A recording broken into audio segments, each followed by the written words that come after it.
যেমন international protocol অনুযায়ী এই ধরনের ছবি যেন কোথাও প্রকাশিত না হয়। এই লাশ এই যে আমরা যে নিয়ে আসবো, আপনারা দয়া করে এই যে সর্বোচ্চ সতর্ক থাকবেন, এই কাজগুলো আমাদেরকে সহযোগিতা করবেন।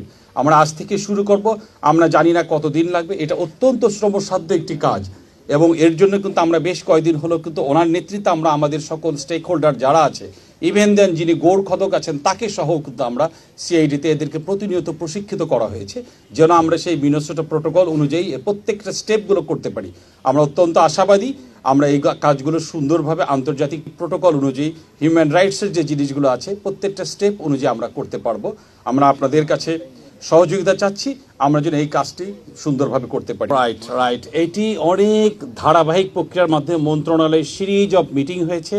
এটি তারা আবেদন করেছে বিজ্ঞ আদালতের নির্দেশ আদেশ সব কিছু নিয়েই কিন্তু আমাদের কাজগুলো হচ্ছে। আর প্রসিজিওর যেটা বললো লুইস, যে আমরা কবর থেকে লাশগুলোকে যথাযথ প্রক্রিয়া অনুসরণ করে যে প্রোটোকল আছে ইন্টারন্যাশনাল সেইভাবে উত্তোলন করব, এদের মৃতদের পোস্টমর্টেম হবে, এদের ডিএনএ স্যাম্পলগুলো সংগ্রহ করা হবে, প্রোফাইলিংগুলো নিশ্চিত করা, আবার সেই সকল ধর্মীয় ভাবগাম্ভীর্য সবগুলো রেখেই আমরা তাদেরকে আবার রিভিউরিট করবো। অবশ্যই আমরা যেটি করব এই সাধারণত আমি বলে রাখি যে এই প্রোফাইলিংগুলো অনেক সময় দেখে যে বোনি স্ট্রাকচার থেকে হয়তো নিতে হবে, সফট টিস্যু হয়তো বা ওরকম আমরা পাবো না, বাট এটার জন্য একটু কিছুদিন সময় লাগে, বাট আমরা চিহ্নিত করা থাকবে।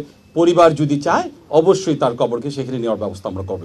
এই জিনিসগুলো এই ধরনের অপারেশনগুলো এটা 114 জন, বাট আমরা রিয়েল সিনারিওটা পাবো যখন এলাকাটা আমরা যে জেলাটা চিহ্নিত করা হয়েছে খোঁড়ার পরে নির্দিষ্ট সংখ্যাটা হবে, এটা কম বেশি হতে পারে।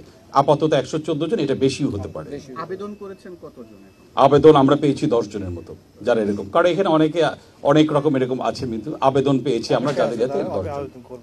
আমরা তাদের সকলের স্যাম্পল রাখবো, যেই যখন করবে আমরা এটা মিলাতে পারলে এটা করতে পারবো। এবং আত্মীয় স্বজন যারা আছে এরকম কেউ যদি আরো থাকে সিআইডিতে তারা যোগাযোগ করলে আমরা তাদের স্যাম্পল নেব এবং আমরা চেষ্টা করবো। সিআইডি হটলাইনের নাম্বারগুলো আমরা দিয়ে দিব, তারা যোগাযোগ করতে পারবে।